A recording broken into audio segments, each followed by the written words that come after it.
In this video, I wanted to remind you of some of the lessons we've learned about writing methods involving parameters and passing arguments into those methods.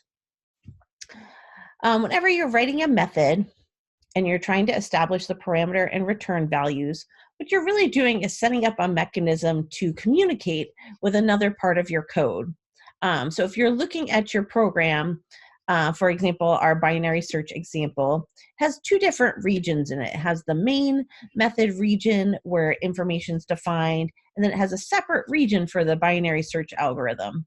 And those two methods can't talk to each other just naturally, directly. The only way for them to exchange information is through the parameter list and the matching argument values. So if you're the person writing the binary search method, your job is to think, which information do I need to take in order for my algorithm to work? And then establish placeholder names for those values. Those are your parameters. Then write all of the steps in your algorithm so that it uses those placeholder names.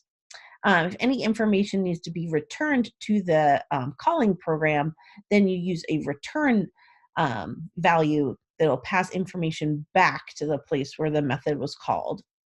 So you have a two-way information exchange. You can pass information in through the parameters and then pass information back out through the return value. A lot of times when you're writing code, the people who are writing the method and the people who are writing the main program are different. A lot of times in this particular course, it'll end up that you're writing both of them. But think about things like the Java API. The person who wrote the string class or the person who wrote the scanner class had no way of knowing what information you'd be using those particular data types and methods with. They just wrote things generically so that they would work in lots of situations.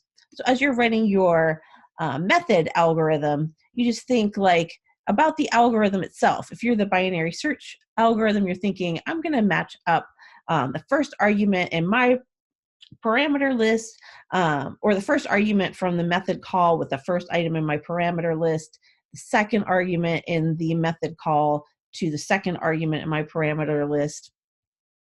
And then I'm going to carry out all of the instructions in my body to carry out the binary search algorithm. At the end, I'm going to pass back information that's stored in my variable that's called found. That's my return value that allows me to communicate back to the place where this method was called. A completely separate person may have written the main program.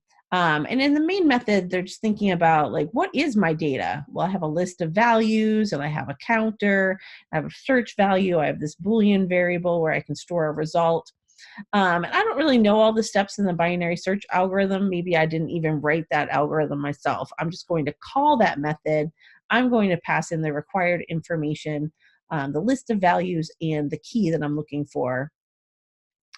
And then I'm capturing the information that comes back from the method in this variable result that's allowing me to store information that's communicated back to me.